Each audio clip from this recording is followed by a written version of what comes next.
But to set you up for the inner child healing, what I want you to do is just sit in your own reflection right now and ask yourself, what is something that generally takes away my peace? What is something that worries me? What is something that I'm stressed about often? Is it money? Is it people? Is it my relationship? Is it job security? What's something that always stresses me out? What generally brings me to emotional eat? Is it when I'm stressed? Is it when I'm scared? Is it when I'm worried? Is it my kids? What is it? Okay, because you know what that is, and there may be more than one.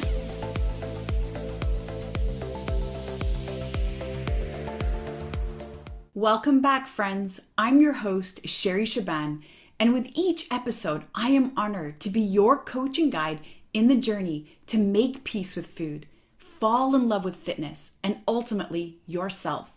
My intention in each episode is to help you release the old story of who you are and step into the one you're always meant to be. We'll challenge conventional diet and fitness culture and understand the importance of tuning out all the shoulds they tell us to do and tuning into our own inner wisdom instead. What you focus on, you create more of. Through these conversations, you'll shift your focus from what you're supposed to be doing to who you want to be, so that health and fitness and ease around food is not just what you do, but who you are. And if you find that this conversation resonates with you today, then I want to invite you to join our free Make Peace with Food Facebook community at myfoodfreedomlifestyle.com, where you can connect with me and my team directly and access all the free trainings and resources we have for you so you can regulate your nervous system and make peace with food. And then also remember to share this episode with someone who you think needs to hear this today. The links are in the show notes. Did you know that your childhood experiences and unconscious beliefs shape your relationship with food? In this episode of the podcast, we dive deep into emotional regulation and those sneaky unconscious beliefs that often trace back to childhood. I'm joined by two incredible guests, Lucy and Sandra, who open up about their personal journeys and the emotional layers tied to their relationship with food. We talk about how stress, past experiences, and old programming can drive our eating behaviors, often without us even realizing it. Lucy shares about how learning to forgive herself and let go of perfectionism led to big shifts in her health. And Sandra reflects on how moving away from external validation helped her finally see food as nourishment instead of something to feel guilty about. This conversation is raw, real, and packed with insight. We explore everything from nervous system regulation and inner child work to the importance of self-awareness when it comes to breaking free from self-sabotaging patterns. If you've ever felt stuck in a cycle with food or frustrated about your own habits, this episode is here to show you that change is absolutely possible with compassion, curiosity, and a little inner work. Now, some of the topics that you're going to be learning about today is number one, understanding self-sabotage through unconscious beliefs and nervous system patterns. Number two, the impact of early childhood experiences on emotional development. And number three, the importance of inner child work in overcoming emotional eating. If you're listening to today's episode and you feel like food and dieting and weight and body image has completely taken over your life, has complete power over you, I hope this conversation brings you the comfort and inspiration that you're searching for. And remember, you're not alone. Healing is possible. If you've ever felt like you know exactly what to do, but you just can't bring yourself to do the things that you know to do, then I want to invite you to join me during my 3-day Break the Cycle Masterclass, where I'm going to be talking about how to overcome binge eating and emotional eating and how to regulate your nervous system so that you're no longer engaging in these unwanted eating behaviors. And this isn't a 3-day masterclass on weight loss, by the way. This is a 3-day masterclass on understanding how to break free from the cycle that's resulting in the side effect of weight gain. And that's the big difference, because you know this by now, that repeating the same thing over and over again, expecting a different result, is called insanity. You know that dieting doesn't work. You know that it's not about hard discipline and getting yourself to be on another plan or hiring a nutritionist to tell you what to eat. You know all the things. Heck, I bet you can even write a book on all the things.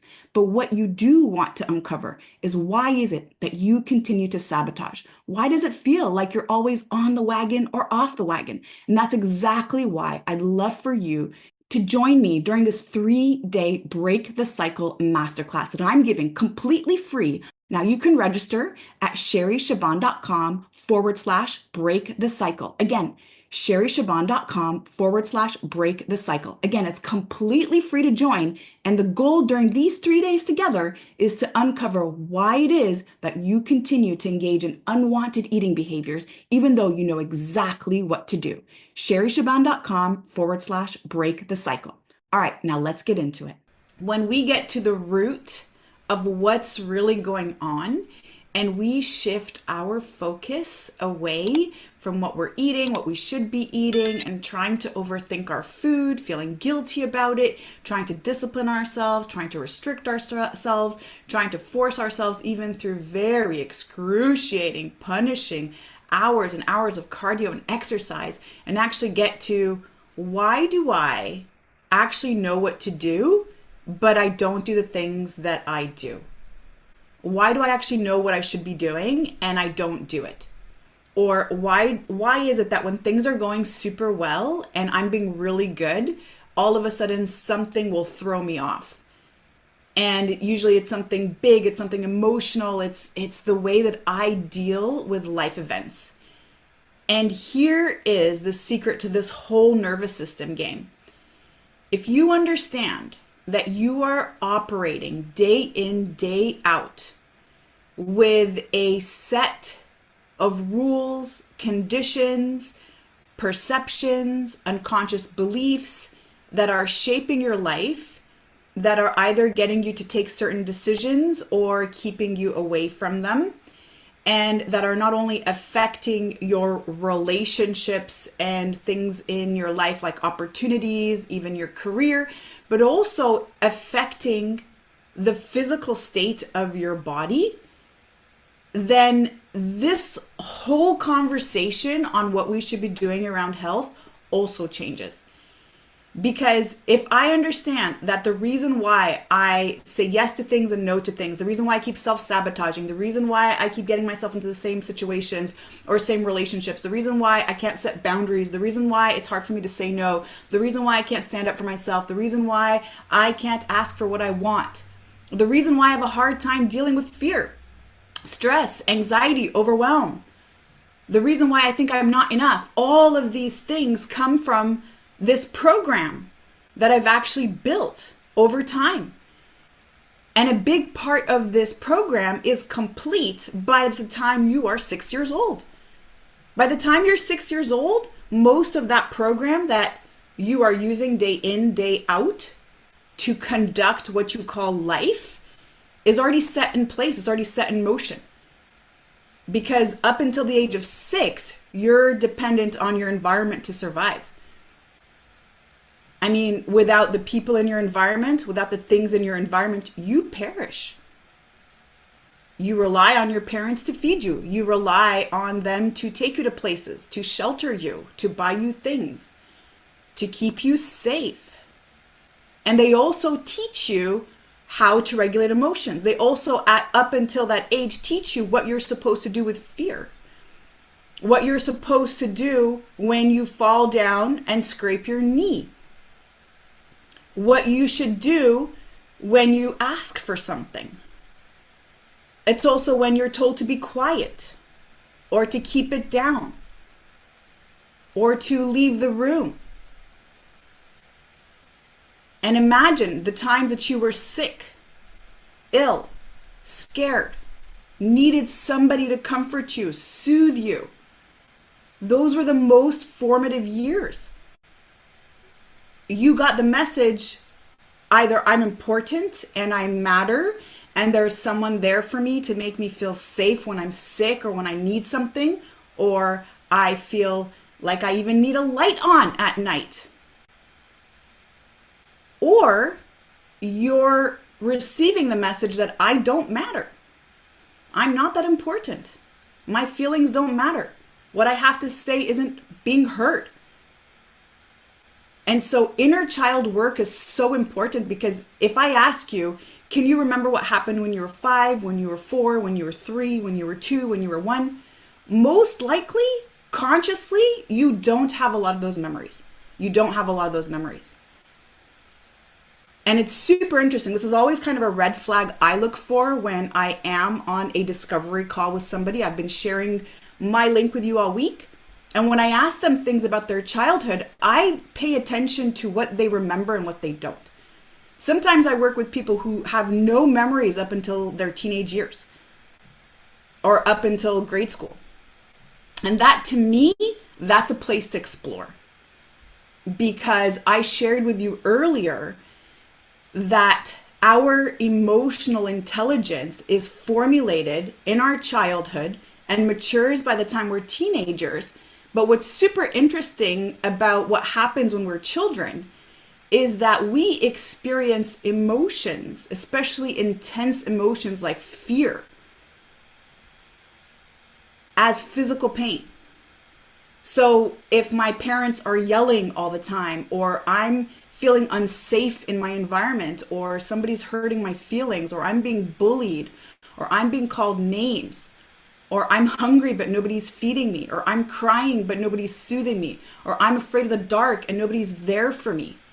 All of this, actually, my nervous system, up until the age of 6, and sometimes I've seen different sources say up until the age of 8, this is experienced as physical pain in the body at that age. And so we learn how to shut that down. We learn how to shut that down because being rejected is painful, and being afraid, having fear, is a very bad thing. And nobody tells me what I should do with that fear. Nobody has told me or taught me that it's going to be okay. That it's going to be okay. And so just sit in this for a moment. Just sit in this for a moment, because we're going to be doing inner child work together. And I want to set this up for you. And the way that we're going to be doing this is I want you to get into, first and foremost, a fear that you feel often, that you are currently experiencing now. So I'm going to help you set this up now so that you have time to reflect, because in just a moment, I'm going to invite 2 very special people in my life to join the stage with me today. And we're going to have a really cool conversation on emotional regulation. These are 2 very powerful, beautiful women in my community, but also my friends. And they're going to share a little bit about their journey of overcoming some unconscious beliefs, and how when they started focusing on their nervous system, that this ended up impacting their lives in many more ways than just their relationship with food. But to set you up for the inner child healing that we're going to be doing today together, what I want you to do is just sit in your own reflection right now and ask yourself, what is something that generally takes away my peace? What is something that generally takes away my peace? What is something that worries me? What is something that I'm stressed about often? Is it money? Is it people? Is it my relationship? Is it job security? Is it what's going on right now in the economy? Is it what's going on right now politically? And don't share any political comments in the chat about your point of view. That's not what I'm asking you to do. We all got our own perspectives, and love and peace, my friends. I'm in safety mode. Love and peace to all. But what I do want you to get into is, okay, what is the thing lately that's like taking away my peace? Like, what would keep me up at night? What's something that always stresses me out? And if you don't have anything going on at the moment, then dig a little deeper and ask yourself, what generally brings me to emotional eat? What brings me to emotionally eat? Is it when I'm stressed? Is it when I'm scared? Is it when I'm worried? Is it my kids? What is it? Okay, because you know what that is, and there may be more than one. Could it even be boredom? Could it even be when you're alone and you wait until everybody leaves and then you raid the fridge and the pantry? So just think about that. Okay, hold that in your thoughts.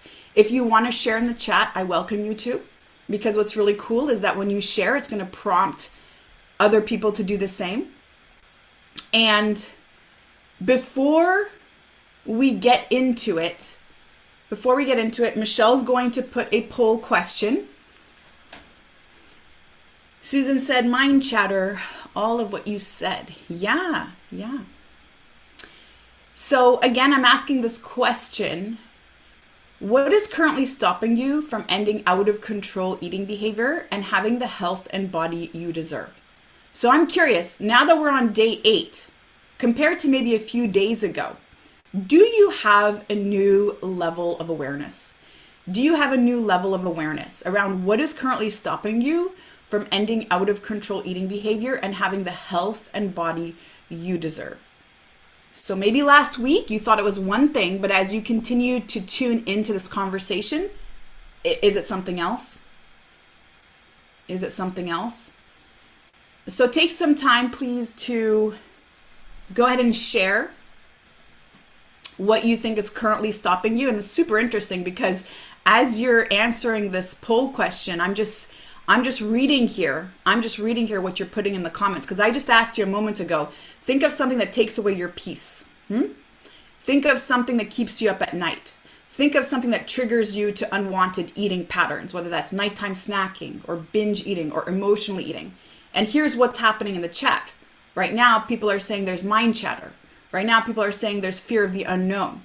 Right now, people are saying worry over my kids, fear of rejection.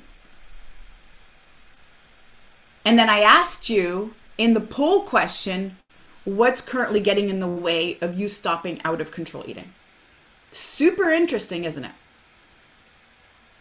Super interesting, because maybe last week you thought it was you didn't have the right nutritionist, or you didn't have the right macro breakdown, or maybe you needed a better app, or maybe you needed to be in ketosis.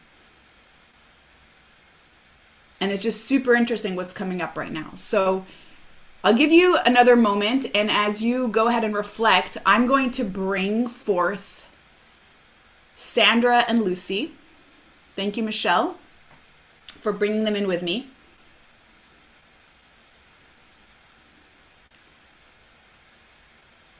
So, hi, Lucy. Hi, How are you? I'm pretty good, thanks. Hey, Sandra. Hello. How you doing? I'm great. I'm great. Thank you. So I wanted to invite you both on here today because first, I super admire your journey. And I've had the privilege and honor to not only hold space for you, but also to witness your transformations. And what I was hoping to be part of our conversation today is to talk a little bit about what happened in your journey when you started to focus on regulating your nervous system, when maybe you were first aware that you've been in protection mode for a certain amount of time, and what happened. What happened the moment that you started to work on your nervous system? Where are you now that you now focus on that being as something that you put in the forefront of where you're putting all your energy?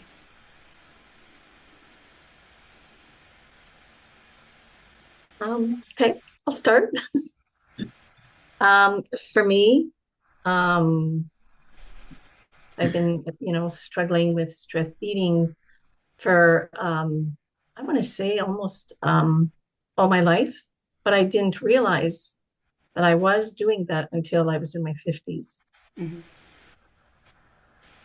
And recently, what's made a huge, huge difference for me was having a hypnotherapy session, and but also being able to ask the right questions, which your program helped with. I have to say, Sherry, that, it made a big difference. And then I realized that a lot of my eating and not getting any better because I have type 2 diabetes and I've been struggling with it for like since 2006, and it keeps getting worse. I do good and then I go back and all that. And one of the things that, well, what I realized was that I always felt I had to be perfect. So each time I would regress, then it would make things worse. And I would just go even binging even more because it's like, oh, get there. I did it again, messed up again. And I'm back to where I started. And I was never back to where I started because it just, the illness progressed and kept progressing. But when I had, I want to say about a month ago, I think it was, Sherry, if not, maybe a little bit longer Yeah. than that. Anyways, I had this session where, okay, I realized like I don't have to be perfect. But the big, big breakthrough was accepting and forgiving myself for not being perfect. And I've been trying to forgive myself, but it wasn't until that day, that session, because I never gave up. And it was like, no, I actually can forgive myself. And then things started to change throughout snacks, that my favorite snack that same night. And I was able to throw it out. And it's like, no, I don't want this. Then Sherry sent me a video that she had done a couple of days later. And I got so triggered by that. I got triggered like, anyways, I didn't think I could get that triggered. And she said, stop restricting your food. And I thought, oh my gosh, like my sugars, first thing that came to my sugars are going to go up. My sugars are going to go up if I let go. So I really it didn't sit well with me. And I said, what is she really telling me? So I gave myself space to really take in, what is she telling me? And then all of a sudden it was like, whoa, I can eat what I want. For me, that was the change, the switch, the whatever you want to call it. And to the point, like when I finally accepted that I can eat what I want, not what diabetes society is telling me I can eat, or whoever or whatever. Because I did, like Sherry mentioned, like I tried every kind of diet program or whatever, nothing worked. So, but from that day, what really changed for me, it just the fact that I realized that I could eat what I wanted. So it's about, I want to say like maybe a month and a half by now. And I was actually able to get off my insulin.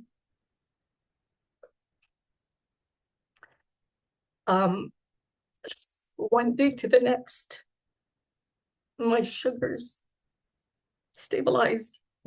That's huge for me. Um, um, I'm not going to say that I've had to take insulin, but twice, and that's it. And I realized because I was getting in my head again. So now the difference is that I can actually sit there and say to myself, do you really want this? Like I actually have this conversation now. And it's like, if it's a yes, it's a yes. If it's a no, it's a no. But I don't look at food as being my enemy, because my food was my enemy. And it's no longer my enemy because I choose what I want to eat. Wow. So for me, that's my journey so far. I'm just loving it. Wow. And as far as releasing weight, I know I've released some because I had a medical appointment and they weighed me. So they told me, so I know that I've released some weight. And but for me, what I'm noticing now that I never did before was how I feel after I eat something. Wow. And that I never paid attention to, unless it was like acute pain, and maybe I would think of something else. So I know there's things that, unless I want the pain, I can eat. And I know that I can still eat it. It's my choice. Wow. That's It's so my powerful. choice. That's so powerful. So that's And it. just celebrating with you, Lucy, and everyone in the comments also celebrating with you, and such a huge accomplishment. And one thing that I'm curious about, what Mhm. was that turning moment? Because and a lot of people have that exact same organic reaction as you did, which is, you're telling me to stop, restrict? Are you insane? Like, the reason why I have it all together is because I am restricting. And so what was that shift for you? Like, what actually happened when you realized that I don't have to restrict and I can eat what I want? What do you think that shift was? I felt, like I said, it just came to me. It's like, the voice inside my head really, like, I heard it. You can eat what you want. And then right away was like freedom. Ah, I felt lighter. yeah, I felt like, oh my gosh, all these years I put myself through this. right. So, but yes, if I'm answering the question correctly, in that moment, I heard this voice saying, and it was like freeing. It was Mm, like, I can eat what I want. right, right, And now, like, there's things that I don't want to eat because I know how I feel after. I right, know that, but I don't have this feeling of, I don't feel like I'm missing out. right, right. I It, don't feel like I'm missing out. yeah, and it sounds like you got your power back. Like, that's really what happened. Like, it's my Mm-hmm. choice. Nobody's telling me what to do. I have even agency over my own body, and my body tells me what I want, and I can eat what I want. That's so powerful. Yes. And I noticed that too, that when I do, let's say I open up the fridge, now I have these things like, are you really hungry? Right. Uh, Yeah.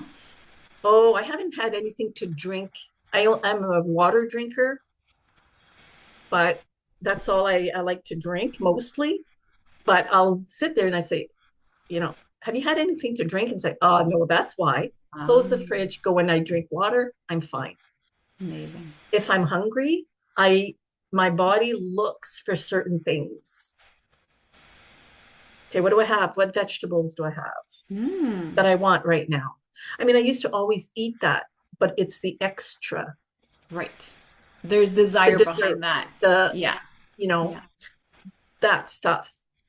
But anyways, yeah. So for me, it's like so far, and I mean, it goes up and down a bit. I'll get the cravings, but like few cravings. Mm, I went for lunch with friends yesterday and I had a great lunch. Normally, I would have looked at the dessert menu, and it didn't even occur to me. I was having fun talking, and then we were Wow. done. I was full, and that was it. So That's from amazing. that was a big a Congrats, test, Lucy. That's amazing. test, but I Thank you. felt really good. I still feel good about it. Amazing. Thank you so much for sharing, Luce. Thank you so You're much. welcome. Thank you. And we also have Sandra, the beautiful Sandra. Hi. I'd love to hear your story too. There's not a moment that stands out quite as dramatic as Lucy's. It's been a journey. It's been a journey. And I'm at the point now where I am more comfortable with food. Food has less of a hold on me. And I'm still a work in progress. Me too. Still get emotional about it. Yeah. But yet, yesterday I was at my with my family, my sister, her daughter's birthday, their grandchildren. Anyway, we went out to a restaurant, and it was actually good food, so there wasn't any challenge in making choices. Um, the big difference was it's all one price, so it's kind of like a buffet, these sushi Mm, places. right. Anyway, it's like I ate till I was satisfied and I really enjoyed it. And it was such a big difference. And when we went back to the house afterwards, and then there was birthday cake, um, I am more aware of I don't want to eat sugar. Although yesterday I chose to eat the birthday cake. Right. That's And right. with, the icing is all sugar. It's a Costco birthday cake. But the big difference was like linking it back to your nervous system question is I chose to eat it, That's right. a generous serving, and there was no judgment afterwards. Like I actually enjoyed it and I didn't get sick from it. So it was a big change for me to not feel bad about eating it. And um, and today it's like I don't crave it. Right. In the past, if I had some, I constantly crave it. Eat, eat, eat, eat, eat, eat. Yeah. So Right. the biggest awareness is, it's not about exactly what you say. It's not about the food. It's about the reasons behind why was I eating. Right. And there was so many for me. Like food was my addiction. Mhm. Overeating, eating too much, all the time, sweets, all those reasons. Yeah.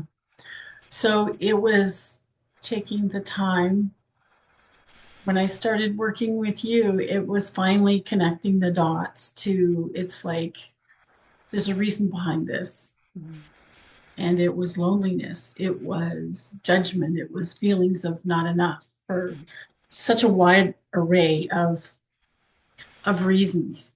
And learning about that and then making making it a focus because it wasn't enough just to know. It's like, okay, it's easy to get into these old habits. So a big change was it's like, oh, I'm doing it again. And then why? Taking the time to choose to be aware is like, oh, and then what's really going on in this moment? What am I feeling? Right. And as you've taught us, it's like do it with kindness for self versus the judgment. And again, that ties into being in safety mode.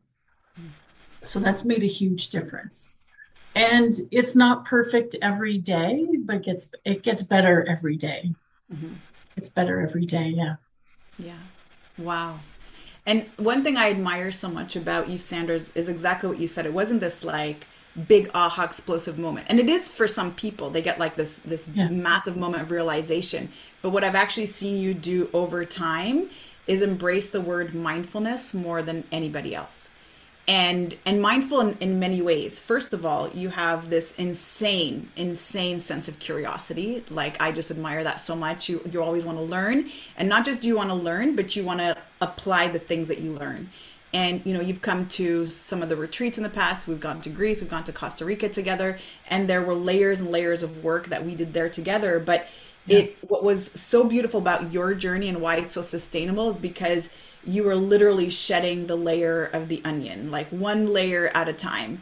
And starting off first with, I remember we were talking, okay, we're not going to weigh ourselves. Then it was getting curious around some of the emotional triggers. Then it was learning how to eat mindfully. And then I remember there were specific moments where you noticed, okay, whenever I do this, the tendency is to stop here and pick up a chocolate bar. Or whenever I'm with this person, Yeah. the tendency is to do this. And it was just like slowly unpacking and unraveling this whole thing, which is why you can get to the point where you are now in the driver's seat of your choices. And somebody said this in the comments, oh, I'm so happy to hear that I can still eat sweets and junk food, and changing my mindset will help me gain peace. And this is why I wanted Sandra to share her story, because the goal of making peace with food is not I'm never going to eat this ever ever ever ever ever. No, it's I get to be in the driver's seat of these choices. Where Sandra, she started off saying food doesn't control me anymore, I control food. Yeah. And that's really really huge. And so I know some of the stuff that you did too, Sandra, as we talk about inner child work today, was really diving into some of the things that you had experienced in childhood and some of the emotions that you had picked up. And I'm curious, for anybody who is listening, for anybody who's wondering how impactful getting into some of these root causes, the things that we learn in childhood, the traumas even that we've endured, how important is that to address in our healing journey as we make peace with food?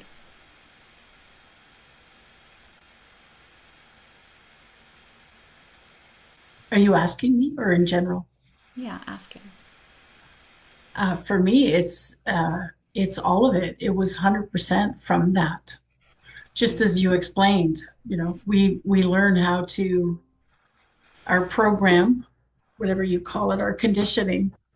We learn how to deal with that, and food was a big part of that. It was celebration. It was reward. We worked hard, so we ate lots. Not necessarily overeating, but big meals because we were working physically hard on the farm. So yes, that's where all of the conditioning came from around food. Right. And then even as I was growing up, I actually wasn't an overweight child. I was healthy, athletic, muscular, and very fit. And once I hit puberty, now my body is developed. At 13, people thought I was 18. At 18, people thought I was 25 because I'm tall and big boned and anyway, athletic. Where was I going with this? So I actually didn't have a weight issue until I stopped moving. Mm. Going to college, I'm moving. I'm still active, but not active as I was. So if I eat the same volume of food, then I wasn't consuming the calories. And then also because I'm judging myself, others are judging me. Now I'm not in safety mode, so I'm not going to release anything. Mm. So it was, anyway, it's been a constant challenge with gaining weight, losing weight, gaining weight, losing weight, gaining weight, losing weight. Yeah. And what has it been like then, your relationship in general with food and with weight in the last, let's say, 6 months to 12 months? What has shifted for you, if anything? Now I see it more as nutrition, what is serving me.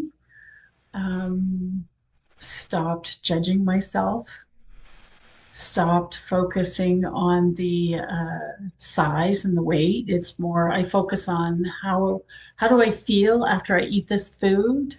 How do I feel 2 hours later? So it's a huge change. I focus on what I want and what serves me versus the opposite. Mm. So focusing on the positive versus the negative. And that's been a big help. And even if I decide, like, oh, I really do want, like yesterday, the birthday cake, I'm going to Yeah. celebrate with it too. And then it comes from a place of kindness for myself and actually enjoying it. Right. And if I have to be honest too, there's a tiny piece that still says, oh, it's sugar. Sugar is poison. Right. And then it's like, okay, okay, I'm Mm. aware, and next time I'll make a different choice. Mhm. Mhm. Yeah. So I would like to get to a point where I can definitively say I'm a person that no longer eats refined sugar. So I'm moving towards that. Wow. I love that. Moving towards that. Yeah. Yeah, yeah. Yeah. Just because it's not serving me in any way. There's no nutrition and it's actually poison. So it's hard on the system. Right. So I actually want to get away from that. Yeah. Yeah. And you know, it's interesting. We have this conversation, and especially when it comes to, let's say, giving up sugar. And why I love this and what Sandra's sharing is because this is a reminder that we are all in different places on our journey. And what I hear her say is that this is what no longer serves her. And there's reasons why she would make this choice, and it's not an absolute for everyone. Just like that one diet fits all model just absolutely makes no sense. What she's also saying is this doesn't serve me. And so I love, again, this progression in coming to that shift in mindset where this no longer serves me. This, I realize, makes me ill. It's like when you get food poisoning because you ate that tuna fish sandwich at that restaurant and you decide, wow, like I'm never eating tuna fish ever again. It ends up being like that because that food, again, no longer holds a power over you. Now you're actually seeing and feeling the effect it has on your body. It's what Melody said here, asking the question, does it serve me and how does it make me feel? Because if you're tuned into that, you're going to start to notice, ooh, I got constipated, or I got bloated, or I was up at night, or oh, that triggered my inflammatory this, and my back hurt, and my joints hurt, and I woke up with bags under my eyes. And like now there's all these other reasons why I'm not having it. And it's no longer now having that same effect and that power over me where it had everything to do with calories and weight and all of the things that we're actually hearing from diet culture. We're just so much more in tune with whether this serves us or not. So that's super powerful, Sandra. I find both of your conversations, what you both have shared, is just, it's really you taking back your power. And that's really what it is. It's you taking back your power because when we're in protection mode, we're very reactive. We're very reactive to our emotions, to things happening in our lives. And we don't actually have a time to sit and reflect and take that moment to choose how we want to respond. And so I want to thank you both for sharing the spotlight with me today. Thank you. Is there any last thing you want to share before we return you back? I'm very grateful for working with you and thank you for your support. I'm now at a point where it's like, yeah, I'm worth it. So thank you. I love it. You are worth it, Sandra. And I'd also like to say I'm so grateful that followed your lead and that I'm here because I mean, I'm seeing great results. And I know that it wouldn't have been, I wouldn't have gotten that without you for sure. Like, no, I wouldn't have. I know, I know I wouldn't have. And I just want to say too, that I'm learning. Remember I said like, how I feel after, Mhm. and I'm not listening to people either. Like, I don't care if everybody says that spinach is good for you. If I find that it's not agreeing with me, it's not agreeing with me. And Right. that's okay. Yeah. That's just an example, but I've noticed a few foods like that as I've been exploring and, you know, Wow. what feels good for me and not. And I strictly go with how my body reacts to it. Yes. Yes. So So good. that's maybe a tip for other people too. Yeah. So powerful. Thank you so much. Thank you both, Lucy and Sandra. Thank you so much. And like I share always, make peace with food is it's a blueprint. It offers you possibilities to try things on for size, and it's both of you who have done the work. It's why you are where you are today. So I want to recognize you both for that. So thank you again. Thank you. Okay, so we will return you back to the sea. Be free. So thank you guys. And I love sharing these stories because what happens when we hear these stories? We see part of ourselves in others, and we realize, and that's what I'm seeing in the comments. Everyone's saying, oh my God, that's me. Oh my goodness, I went through the same thing. And again, these are all tools. And if you have a sense of curiosity, if you, like both Lucy and Sandra said, if you are kind to yourself, if you're patient, if you're generous with yourself, if you allow more sense of non-judgment and just allow for things to be, you can slowly watch this progress and transform into what you've always wanted it to be, and also transform in different areas of your life. And this is why we always say, and why I shared with you on the day 3 when we were talking about metabolism, is why slow and steady wins the race, right? Slow and steady wins the race, because these women, these people that are going through the Make Peace with Food program, that are regulating their emotional systems essentially, and their nervous systems, they're rewiring their brains. They're conditioning new patterns. So you heard them both say, I don't want that. Like, I can have it, but I don't want it. Versus, oh my God, I want it so bad. Or if I denied myself, then I obsess about it the rest of the day. And then if I had a piece of cake, then I go home and have the tub of ice cream in the freezer. And then it's just like this thing that spirals. However, when you have the opportunity to deep dive into your things, the things that you know have been your blocks and your obstacles in a one-on-one session, and they're more specific, they're also very powerful.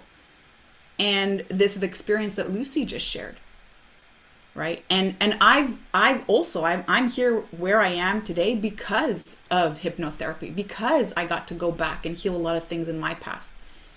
And I had a lot of unhealthy emotions from my childhood because of my relationship with my father. And I had to heal those parts of me, because there's no way that I can continue my journey with the mindset of the 8-year-old or the 7-year-old or the 6-year-old who still believes these things.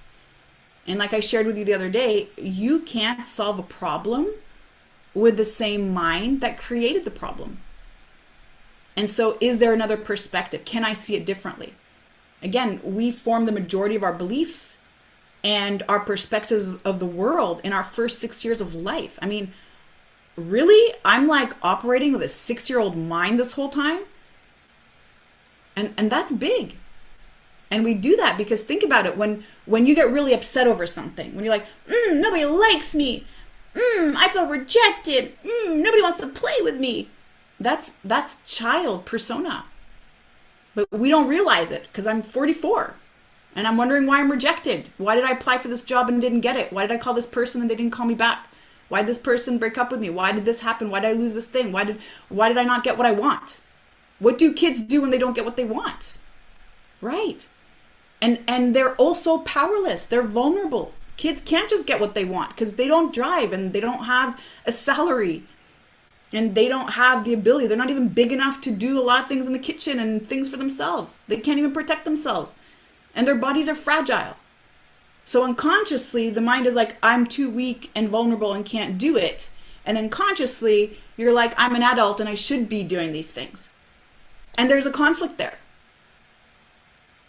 And so inner child work is very important as a tool. And I will go ahead and put this right now in the chat. If this is resonating with you, if you're at that point where you're wanting support, you don't want to be on this journey on your own anymore, and you want that shortcut to hear some of the things that are going to drive your transformations, just like Sandra and Lucy shared, just as 2 small examples today. And so with that, let's come back then to how we started off today's conversation, which is uncovering these unconscious beliefs. Uncovering these unconscious beliefs. And a lot of these unconscious beliefs having a root of fear.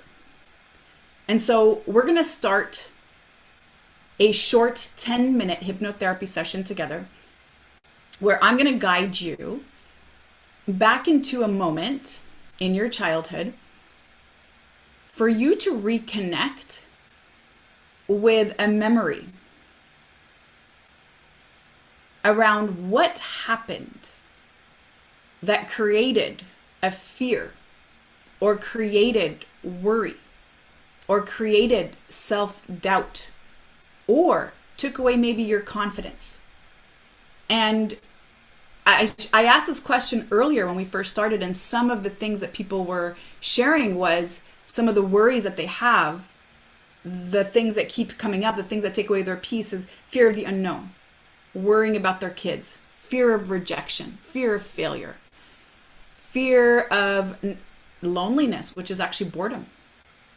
And so I want you to just sit with me here a moment and make sure you're nice and relaxed. And the goal here is not to force an outcome. I don't want you to force an outcome. Don't go back and expect for this massive explosive thing to happen. I just want you to get out of your head and get into your body. And let your body speak. Let your body bring up whatever it's holding on to. And so go ahead and just place your feet on the floor. Make sure you're very comfortable sitting where you are. And then just connecting with your breath. Without doing anything, just taking a moment to connect with your breath. And just watching your breath, being aware of your breath.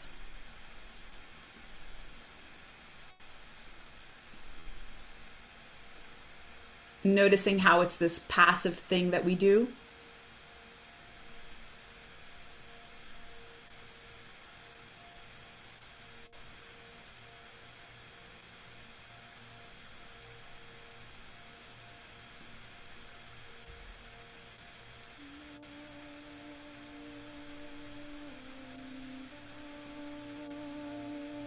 And becoming aware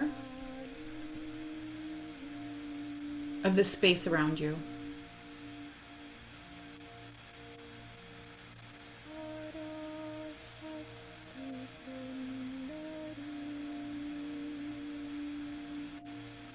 Becoming aware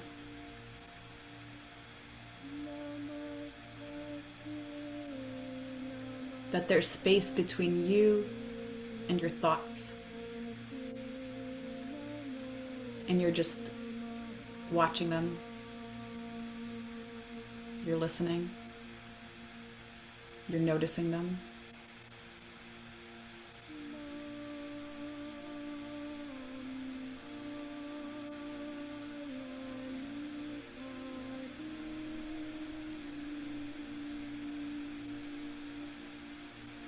Becoming aware of the sensations on your skin.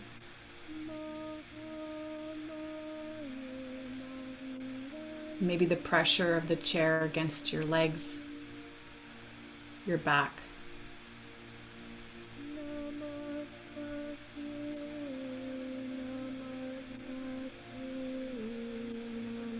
Maybe noticing the clothes on your skin.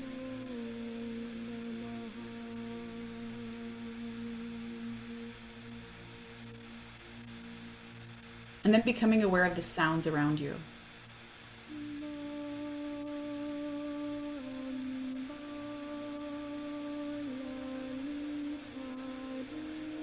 Noticing that you're noticing your thoughts, the sensation on the skin,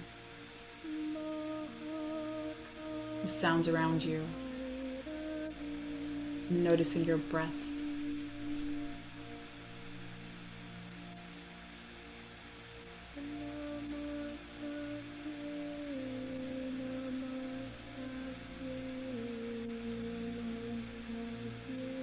And now in this safe space of you just noticing,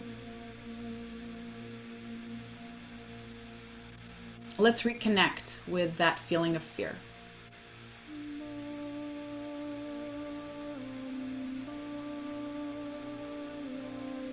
Fear of not enough. Fear of failure. Fear of success. Fear of being alone. Fear of rejection. Fear that nobody's going to be there for you. Fear that you're not going to get what you want.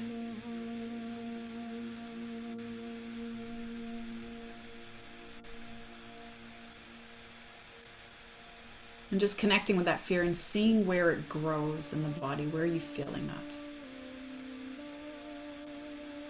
Maybe it's in the center of the gut. Maybe it's higher in your solar plexus. Just feeling. Where's that fear right now in my body? And just noticing it the way you were noticing your thoughts, the sounds around you, and the sensations on your skin. And just becoming aware that it's there. It's there every time you think about that fear.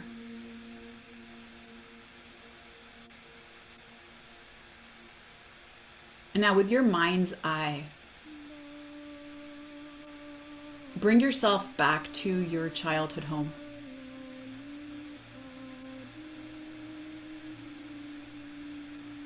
Notice the color of the walls. Noticing the furniture that's there.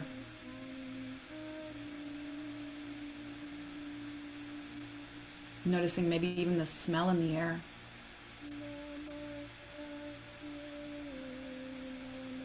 Notice the texture of the floor. Is it carpet, wood, ceramics? And also noticing who's there.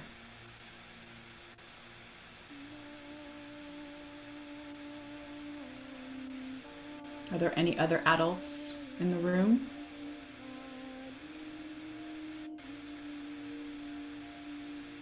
Are you alone?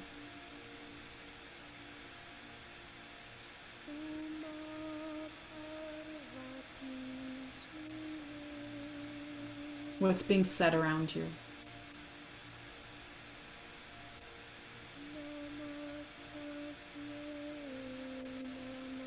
What's happening there?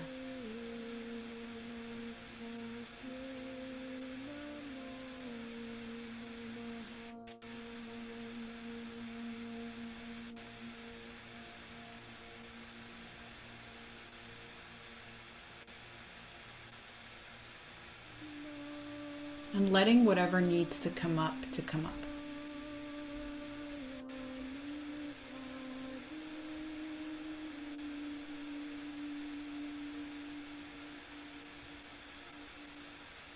What's happening with that younger version of you? What's being said?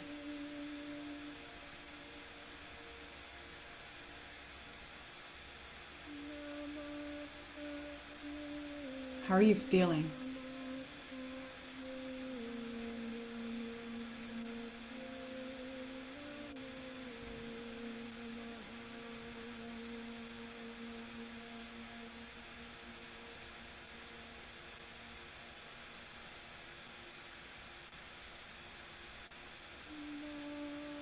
And as you connect with this vision of your younger self in your childhood home, notice how you're making a decision. How that younger version of you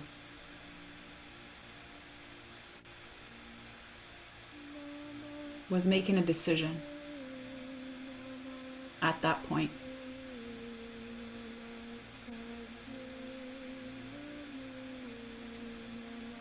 Maybe a decision that would help her or him stay safe.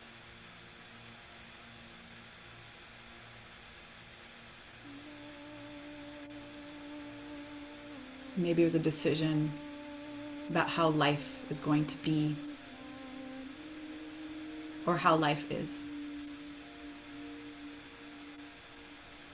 And without forcing it now, without trying to guess,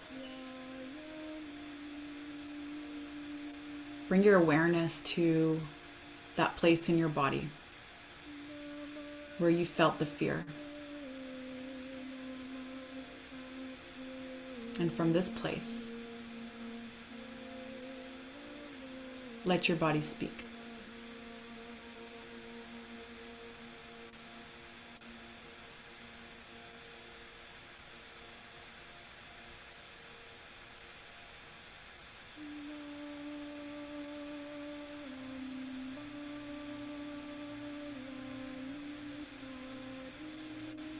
And in just a moment, I'm going to bring you back. And as you come back to the here and now, you're going to bring back with you a new level of awareness around a decision you had to make.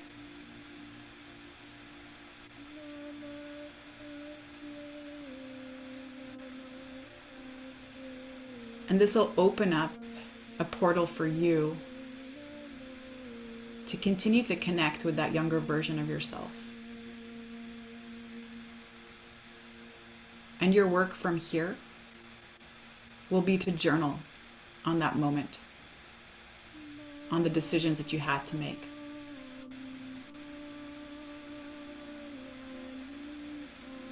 And so 1, feeling the energy surging through your body with every single breath. 2, feeling more and more awake. 3, wiggling your fingers and your toes. 4, preparing to open the eyes. And then when you're ready, 5, open your eyes, coming back to the present moment, bringing back everything you need.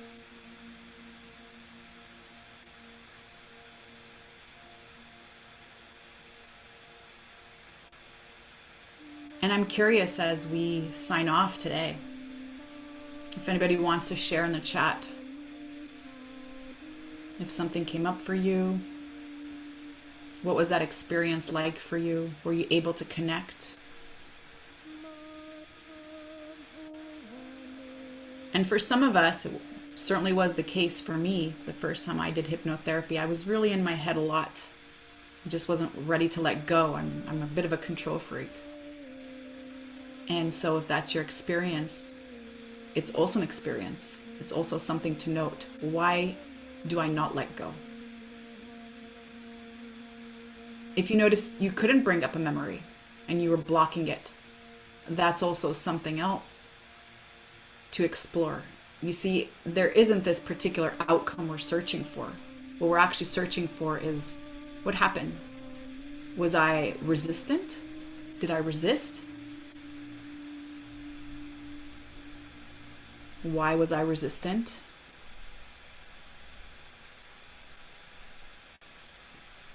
And if I did connect with a memory, am I safe enough to explore that? And can I give myself permission as to what decision I made?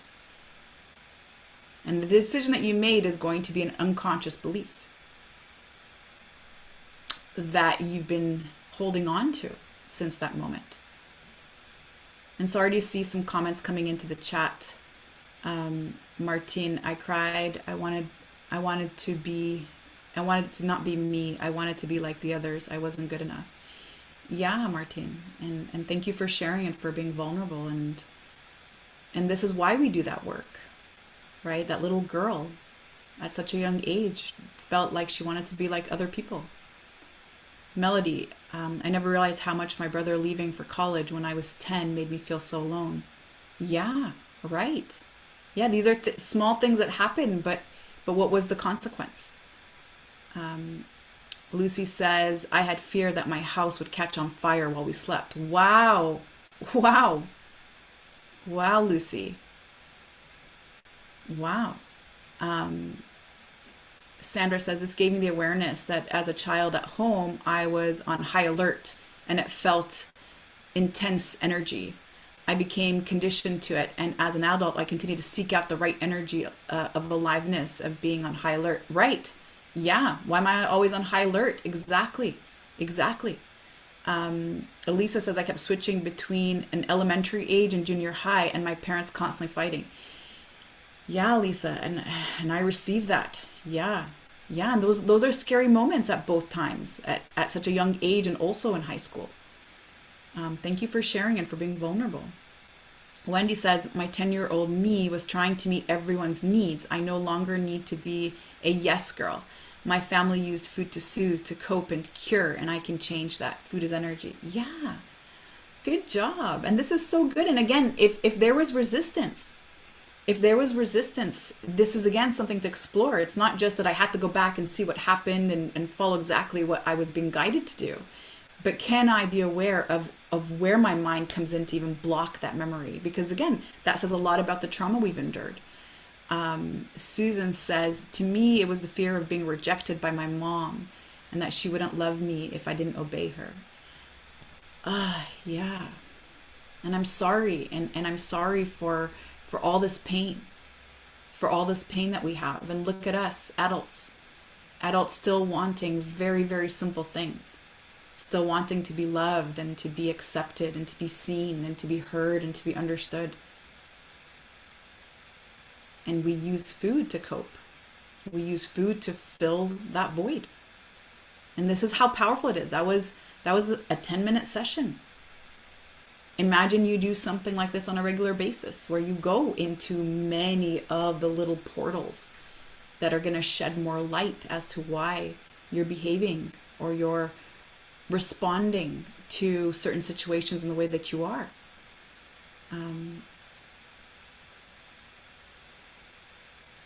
And Susan says, interesting that the moment you said, I am sorry, I felt a calm in my heart, exactly where my fear resided. Yeah. And there's so much. And as we end today, I want you to just grab the opposite arm right now and just give yourself a little moment of acknowledgement, just reminding yourself that you're safe, and just feel the energy right now. I'm sure you're feeling goosebumps. I'm sure you're feeling a sense of calm. And take a breath with me as you do this, and just continue to breathe here and just self-soothe for a moment. And tomorrow, speaking of breath and self-soothing, this is exactly where we're going to continue our conversation. Tomorrow we're going to do some breath work. And I'll show you another technique to help you regulate your nervous system. So I want to thank you so much. And again, if this felt like, this is something that I actually think is going to open up a portal to exactly where I need to work, where I need to focus all of my attention, what needs to be healed, then again, I've added the link to my calendar. And I'd love to connect with you and hold space for you. I love you, Susan, and I'm sending you so much love. And I want to honor you so much for playing all out, for being vulnerable, for letting go, for allowing yourself to go to these scary places. And emotion is energy in motion. And whatever you're feeling right now is not your current emotion. It's what was stored. It's what was trapped. And so if you feel emotional and you're crying, just sit in that and let the wave pass, because you'll notice that emotions are coming up as waves. Love you too, Lucy. All right, beautiful, gorgeous people. I will see you tomorrow. Same time, same place.